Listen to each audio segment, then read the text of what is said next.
the next match at Leeds against South Africa. Mm. So June 13, 1999. Now this one, these two games coming up against South Africa, this one's famous, the next one even more famous. But this one actually gets confused with one another. This was the quote-unquote, you've just dropped the World Cup one. It wasn't the next one. Nope. There was enough to talk about in this next one.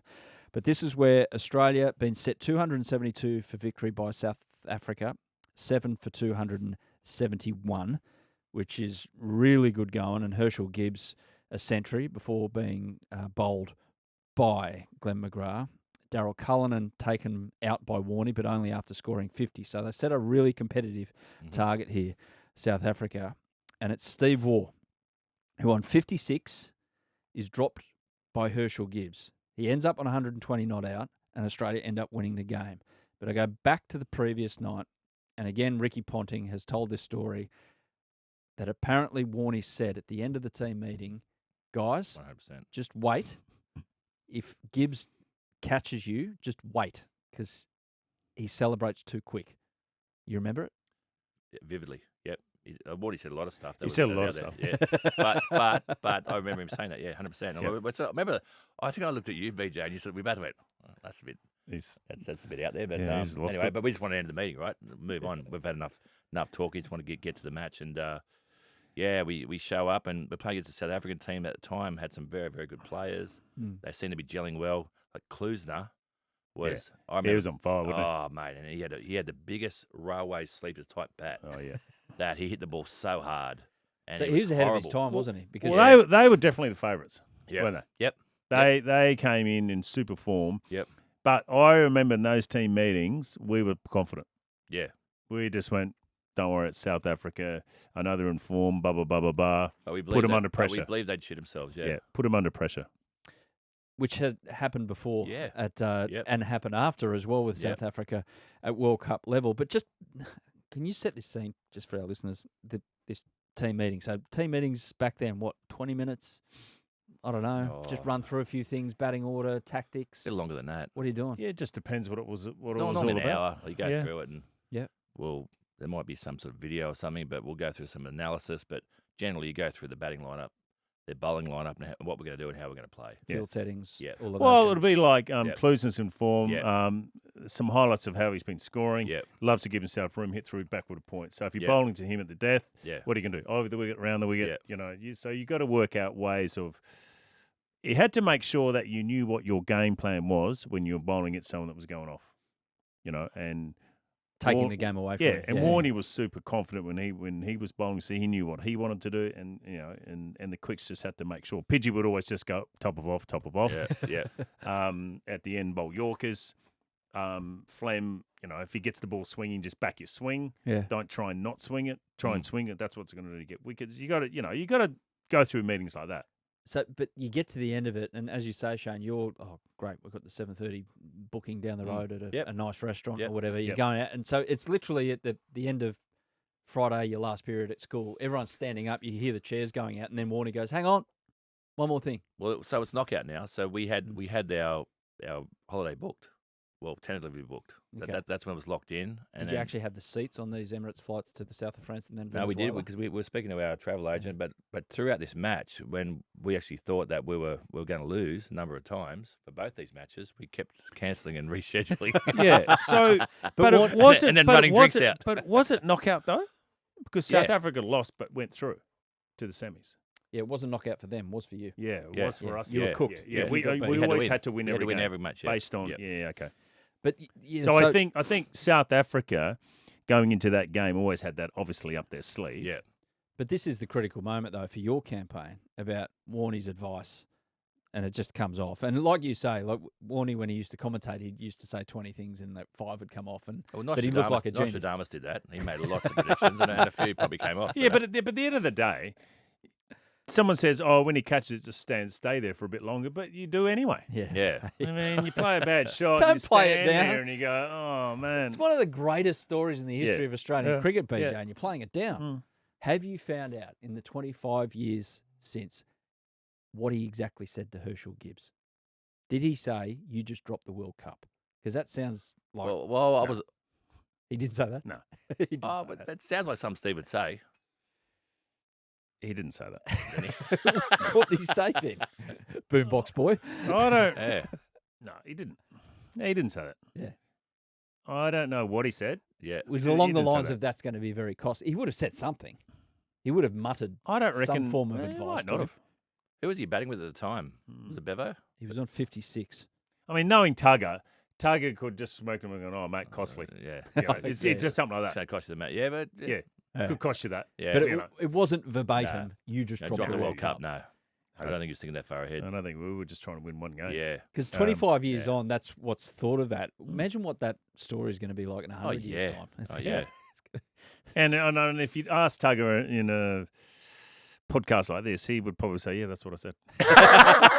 Well, do you know what? We're going to get him on one day. yeah. We're going to ask him. Well, I guarantee he won't. He Straight. won't say anything. He Whatever won't the say case, it was bloody costly because Yes. Steve Waugh, his innings and the way he closed that out and carried Australia. He was probably in with Ricky Ponting at the time, who he put together yep. and that was Punter's best innings of the tournament. Yeah, backs against the wall. We'd lost Gilly, we'd lost Junior, who'd both been batting well. Then Punter hadn't really set the world on fire, but it got starts and all that and hadn't gone on. And then same with Tugger. But that's just him. Like a situation like that, could you think of another situation where Steve Waugh would have liked more than something like that? Well, it's just Steve and the way his career sort of panned out. Like he was, he was given a lot of chances when he was younger, and he's repaid the selectors tenfold, hasn't he? But he loved it. But he just Back played against that, the wall. Yeah, Yeah. and he played that sweep slog. Yeah, Cleared his front. I don't know where that came from.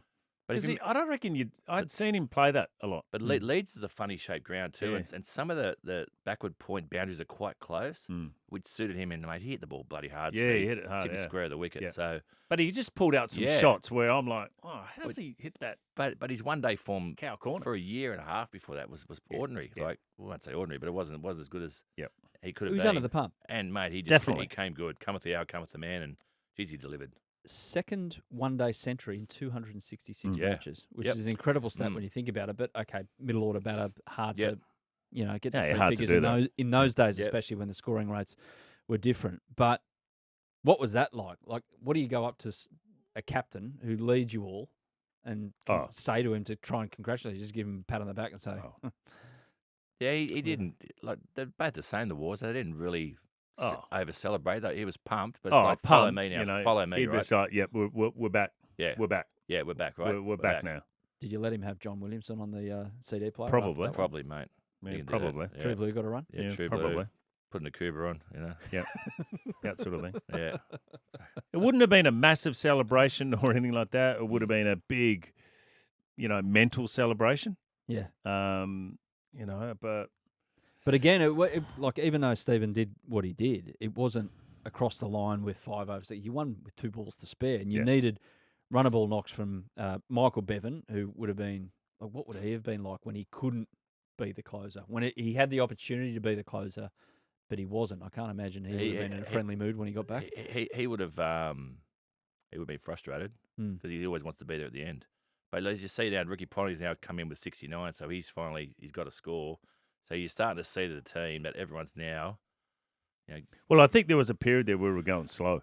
Yeah. And I think I remember it was always going to be tight because you see Punter there 69 off 110. You had Mardo 11 off 20. You're 3 for 48 at one stage. Yeah. So you're in So trouble. you had to rebuild. You had to rebalance. Plus keep the run rate up. So it was more about rebuilding. Whatever conversations Tugger had with Ricky, it would have been, whatever. We're going to have to take it deep. We're going to have to take it deep. Just hang in there. Don't lose a wicket. That sort of stuff.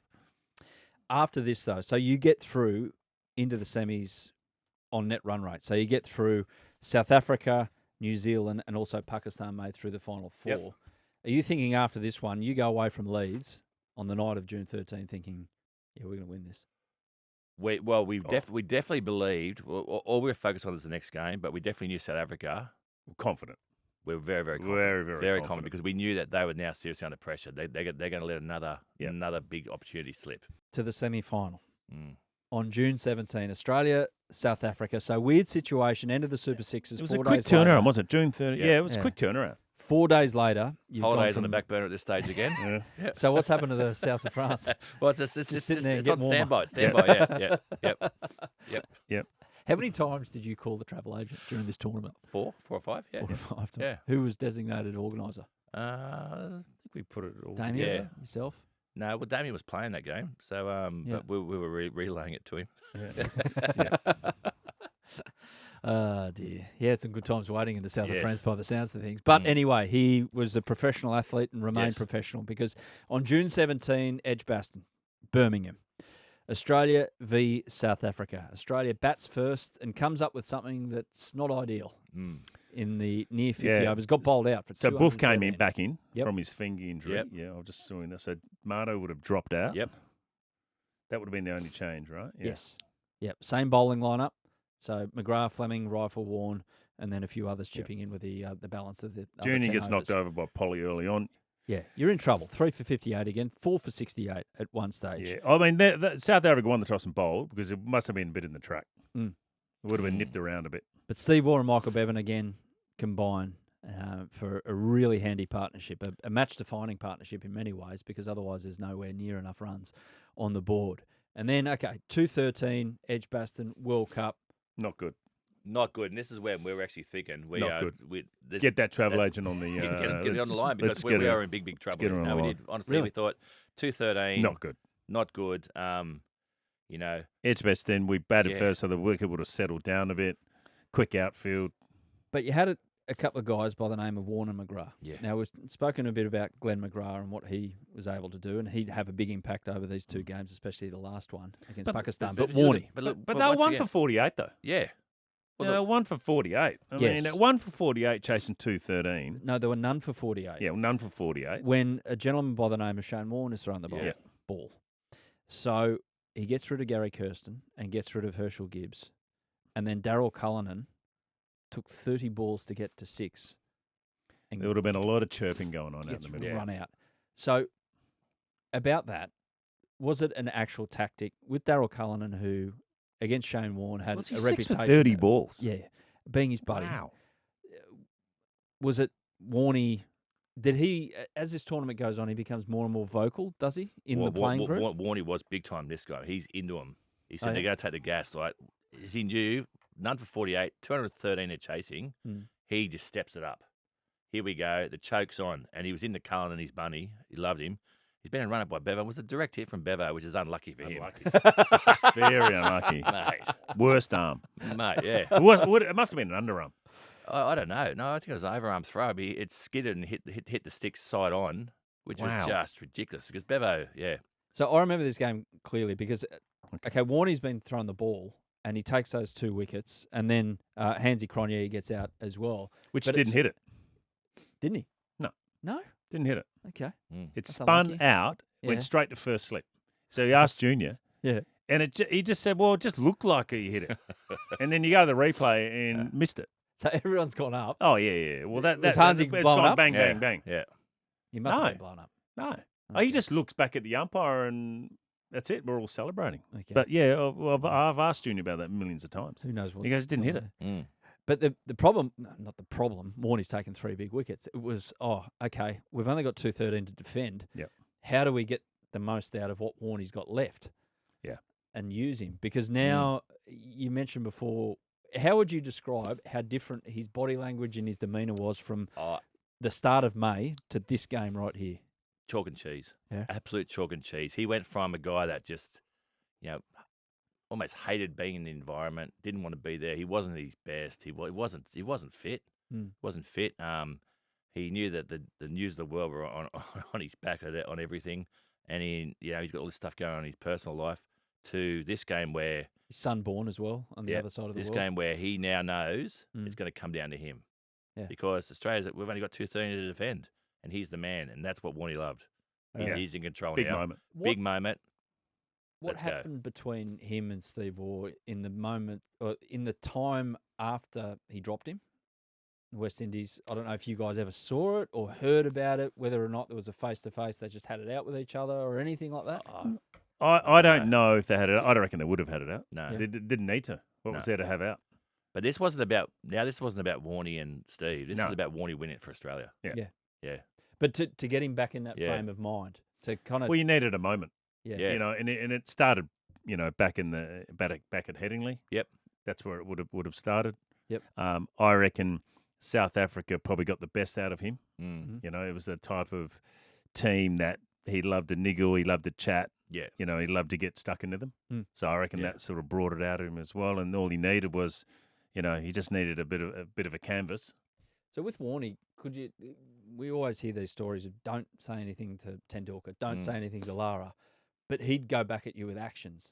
Whereas Warney, I don't know if you ever played state cricket against him, and you went back at him, and would it just amplify the volume? But Warney would pick a fight most times, I reckon, just to fire Oh, himself yeah, up. yeah. But Just you look for at himself. you look at that batting lineup, Yeah. he'd be chirping all of them. Yeah, There wouldn't be anyone that he'd go, oh, maybe I shouldn't. Oh, no Yeah. way, mate. He'd be climbing into all of them. Yeah. And he wouldn't be the only one. Yeah.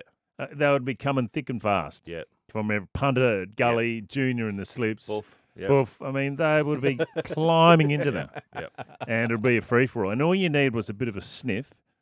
Yeah, and look, we had it back against the wall, defending 213. You shouldn't have done. No. You weren't going to do that. Not none for 48. Exactly. But then Warney comes up, and again, Evans, back to some of the highlights, it was going at turning. 45 degrees. Yeah, it was turning. He was ripping, and he wasn't known as like Stu McGill was known as a bigger turner of the ball, but the way that he would get that ball to grip and rip. But also, what you don't realise about Warney too is that how accurate he was.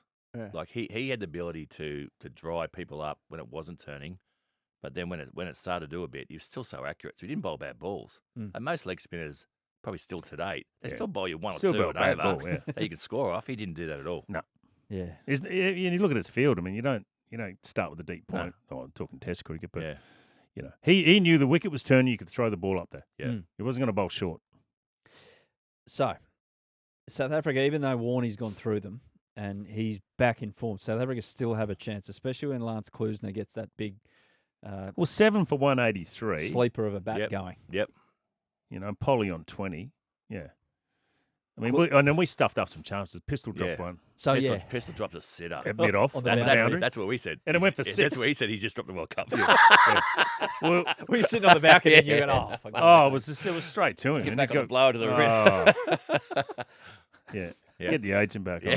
So, are you guys up there on the balcony? Are you like us at Well- home? You're just swearing profusely. Well, at it's things not that a are going balcony. on? That's the thing with it. It's No. underneath Yeah. down the bottom. Yeah. Oh, you're at Birmingham. So Sorry. you yeah. can't No. you can see, but you can't quite Yeah. see. You got all the crowd there. Sort of watching on the TV. There's a lot as well. going on. Yeah. Mm. The last bits. So Klusener, all of a sudden, he's just seeing it like a watermelon, and everything. Are we talking last over? So last couple of overs. Yeah. Okay. Unless you got something before then. No. Well, went I down. was going to say, leading it, the team talk, how do you bowl to Lance Klusener at the death? Yep. And Flem was always going to bowl at death with Pidgey. And it was like, you got to bowl over the wicket in tight. Mm. You know, don't give him any room outside off stump. He'll just smoke you. And I remember in that last over, Flem bowling over the wicket, and he just smoked him. Yeah. Went bang, bang, didn't he? Yeah. And Flem just sort of threw his hands up. And they didn't just get to the boundary. Like they would have. Oh, my missiles. I don't know how someone didn't get hurt on the boundary. Yeah. Mm. And I remember, I'm talking the last over now. Yeah. I remember Flem, and they were talking about it, saying over the week, and then third ball he went, and Tugger just remember saying, and I asked Flem that, he just went, oh, mate, just do what you want. No, I don't know. Yeah. It was all over. Yeah. In that over, Yeah. you know, with one lost, Yeah. one lost. Mm. One. Yeah. You know, it was every ball. And I remember Flem just went, all right, I'm going around the wicket, that's it. Yeah. And just went full wide and went 4 as well. So they still had a couple of balls, more than a couple of balls to spare in this last over to get this one run to get through to a World Cup final. And Steve Elworthy ends up getting run out, which brings Alan Donald to the crease. At this point, are you still thinking, "Oh, we're done here"? I mean, it's just Well, fait right. accompli. Well, Buff Flavor missed the the direct run-out. hit from only from about here to that doorway. That would have not far at all. That would have run out Yeah. Donald. Yeah. So he missed that. Yeah. So that was it. So once we'd won it. Yeah. Oh no, we've lost it. Get her Yeah. back on the phone. Yeah. Get her back on the phone. I reckon the calls cost us more than the actual trip did. Oh yeah. So we'd had a chance to get back in the game once again, and we didn't get there. Mm. And I think that's when Klusener just went, Yeah. I'll just do it. Mm. And I reckon that's what he said. Yeah. So Flem, the story goes that you actually went bowling the night before. Yep. Nerds v Julios. Yep. Yeah. We've gone 10-pin bowling. A fair idea, you guys, what side you were on. Correct? You, Damien Martin. We're on the same side. You're both on the same side. Yeah. I reckon I'll put Damien Martin in with you guys. Yeah. Warnie's probably with you guys. Yeah, he was, Junior. Yeah. Nerds. Hooter. Was Hooter our physio? Yeah, he was definitely. Or was it Smith? What's his name? Oh, Michael Bevan, Julio. Yep. Glenn McGrath, nerd. Nerd for sure. Just. Steve Waugh, which one was that? Nerd. That's unlucky. Ricky Your Ponting, twin nerd. brother Ricky is a Ponting, nerd. Julio. Ricky Nerd. Ponting, nerd. Yeah. Oh, dear. He had a We bit had of- gone 10-pin bowling, correct? Mark had a Damien slightly better Fleming. stylist. What's that? So Mark had a slightly better stylist. Yeah. So, Steve Waugh a bad dresser, was he? Yeah, no, it wasn't great. It wasn't great. So, Him and Tubby. Yeah. so you went bowling the night before, and this Yep. is where Damien Fleming. You always had a team meal or a team event the night before. Mm. Yeah. And I think that one we didn't have a meal. We just said went 10-pin Yeah. bowling. I think it was something like that. Okay. So apparently Damien Fleming, that famous, when it just mayhem just came over the entire being of everyone, he stayed cool and he remembered his Nerd v Julio the night before action when he's bowling 270. Well, he did miss the stumps. Yeah. Right. But it was a pretty good play because, as we've seen in the 2019 Ashes with Australia trying to effect a run out at Leeds in a big moment, it didn't quite work out. It could have gone horribly wrong like it did in the previous delivery with Darren Lee. Well, I think it was the amount of opportunities South Africa gave us. Drop catches, we could have won it. Yeah. Run outs before that was been with Buff, we could have won it. Yeah. We just keep getting an opportunity to win it. What happened to South Africa in those moments, in your opinion? Well, they didn't talk.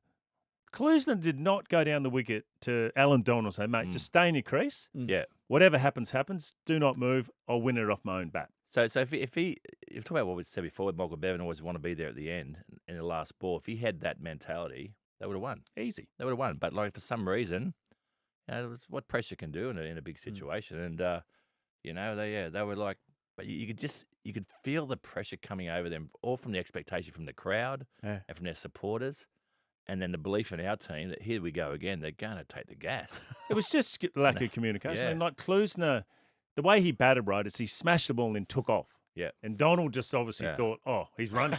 They hadn't spoken. You saw it in between it all. They did not get together and say, this is how we're going to do it.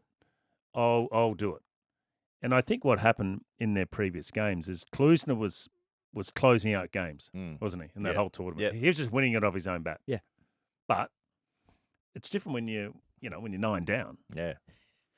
Mayhem. So he's run out, Alan Donald. Australia don't win. It's a tie, but Australia go through on net run rate. Did everyone know? I didn't. The boys in the field did. I think they did. I think yeah. a tie will win. Yeah. I think that was we knew a tie would win, yes. Yeah. I I reckon I was 12th man. Mm. So I reckon I must have run that out or something. Yeah. Or someone would have run that out, right? Yeah. Just to make sure. Come on, mate. 25 years later and you can't remember? Well, I think Tugger always knew. I reckon Tugger either asked someone to run a message or whatever. What happens in a tie? We definitely knew a tie would be good enough. Yeah. Yeah. How do you react to something like that? Do you laugh about it? Do you just go nuts in celebration? I mean, do you I just commiserate remember- and feel sorry for South Africa? Mate, I remember walking. I don't know how long we stayed there, but I remember looking back in their change room, and they had not moved, and were still in their playing gear, and weren't even talking. And that, it must have been an hour and a half after, at least 2 hours. Yeah. Yuck. Hit him hard, yeah. Well, one of my good mates, a guy called Andrew Yates, who's now the CEO of KPMG, he was there, and he came and celebrated with us that night. And he remembers looking back as we walked into a nightclub, and he could see, he said, I was walking in front of Steve Waugh and Shane Warne, and he said that the smile on our faces was like nothing he'd ever seen. And he said he remembers the South Africans too when they were leaving the ground because he was waiting for us, just like shot ducks. Yeah. Yeah. Did you feel for him in any way, shape or form? Nah. Don't think so. No. I don't even think about it, but it's on to the next game, man. Now we've got to beat the team, I reckon the skilled rabble where we're probably a bit more nervous about. Oh, I don't reckon. Oh, I don't know. I just think that's it. That was it. That's our World Cup right there. Yeah. So the irony of the fact is that after losing 2 of your first 3, you had to win 7 in a row. You couldn't even do that.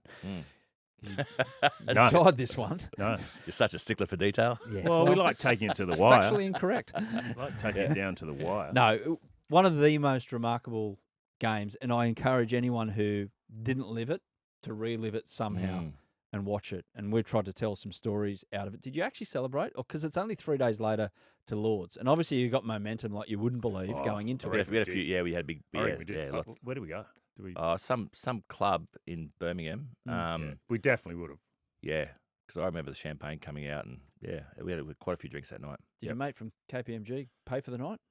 He didn't at that stage, but he remember. He'd pay for it now, wouldn't he? The girl walked up, thought he was in the team. He always laughed and says, "What do you want?" He still has 5 bowls of Moet, and she goes, "Hey, she actually brought them for me for nothing." Yeah, brilliant. But you couldn't get too carried away. But it sounds like you did, because you got the final to play against Pakistan 3 days later. So, funny thing, what did you just call them then? The skilled rabble. The skilled rabble, yeah. Oh yeah. They're unbelievable cricketers in their own right. Yep. And when they're on, they are so on. Yep. And everyone knows that. And to this day, it's still the case with Pakistan. You get to Lords. Do you know you're going to win?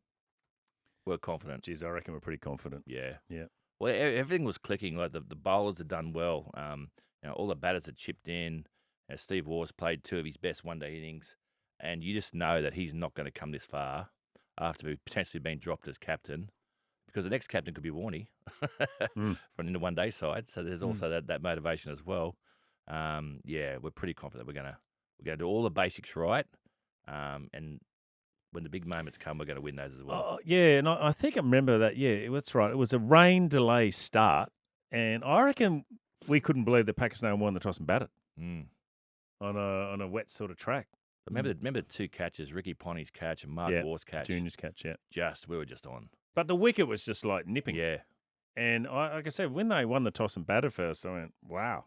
Does those 2 instances that you just described, Shane, they're not accidents, obviously. Did you see it in preparation? These guys obviously loved sharpening their craft when it came to taking catches. But you look at that catch in slow motion of Ricky Ponting. He goes from second slip or third slip, I think, like almost to a 5th or 4th, like a biggest dive, and it just stuck in. It was never coming out. Steve Waugh took that catch at cover from memory. Like he threw the ball up. It was a great catch as well. Yeah. And I remember vividly after we bowled, was it 128 or something? 132. 132. And Bob Hawke, our former Prime Minister, was in the long room. And he said, "We got these bloody Pakistani bastards." He was absolutely hammered, yeah. Jesus, I can't remember that. And that's at the that's at the interval. That's in the break, yeah. Yeah. And he was right. Yeah. It would have been about 12 down. Well, I think for Junior and those guys took catch it, they fed off it, and they knew that the way Pidgey was bowling, Flynn was bowling, Nicks were coming. Yep. And I reckon we were happy to bowl. And you knew that because Shane Warne didn't actually bowl until it nipped he was around. the 5th bowl to be used. Well, and that's not a discredit to Warney, because Tugger would have gone, "Oh, mate, the wicket's just doing heaps." Yeah. So I've got to get the seamers on. Yep.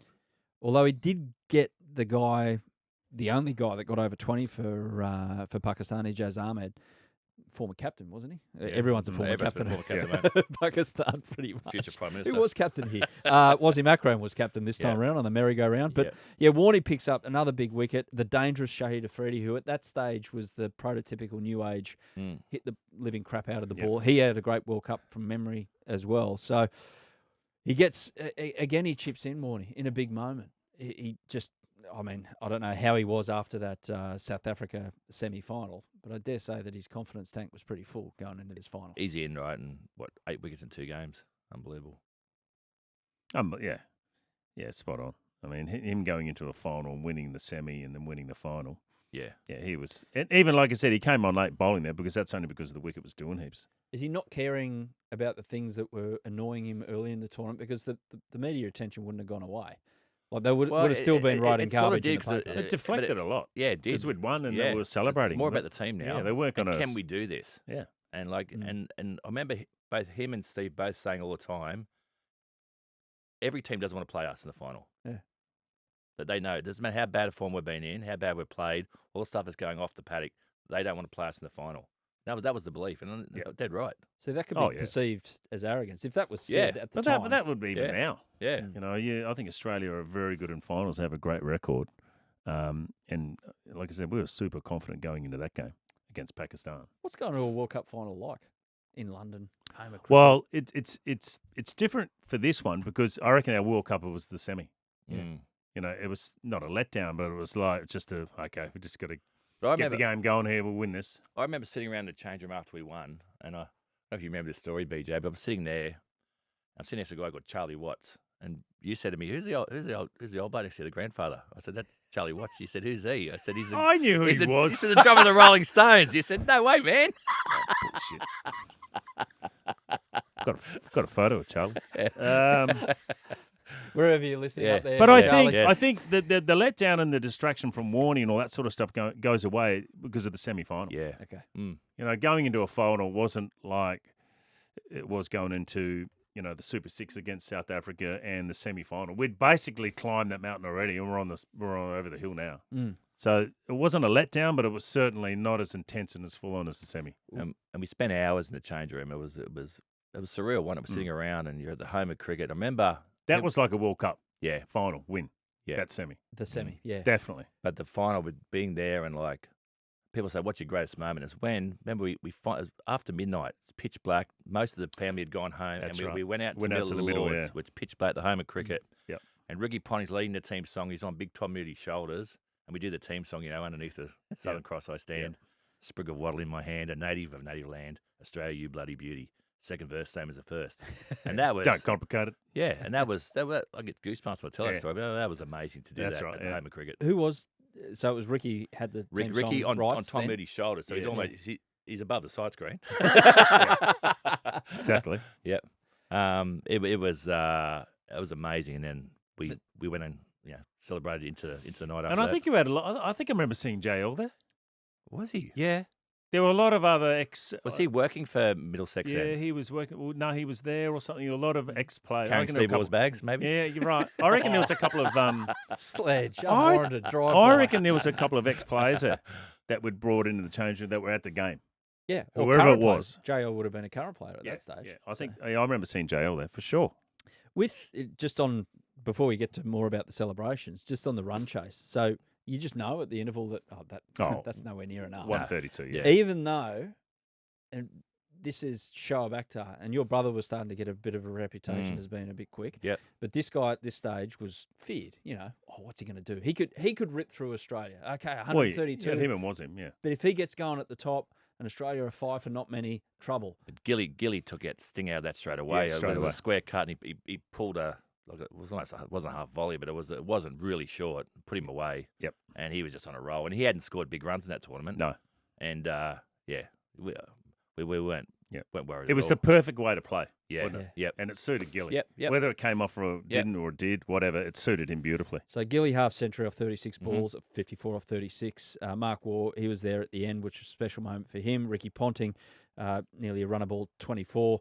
We get home with 30 overs to spare, which sets up the afternoon and evening quite nicely because there's plenty of light left, if you know what I mean. But well, like I said, you said, we didn't get out till midnight. Yeah. Darren Lehman winning runs as well. Yep, the winning runs. I still Cut remember shot. it. Yep, cut shot. Yep, up the hill at Lords. Yep. What's that like, seeing all your dreams come true before your very eyes? it's Even though amazing. you were off to south of France and Venezuela. Yeah, with some prize money in our pocket as well. You beauty.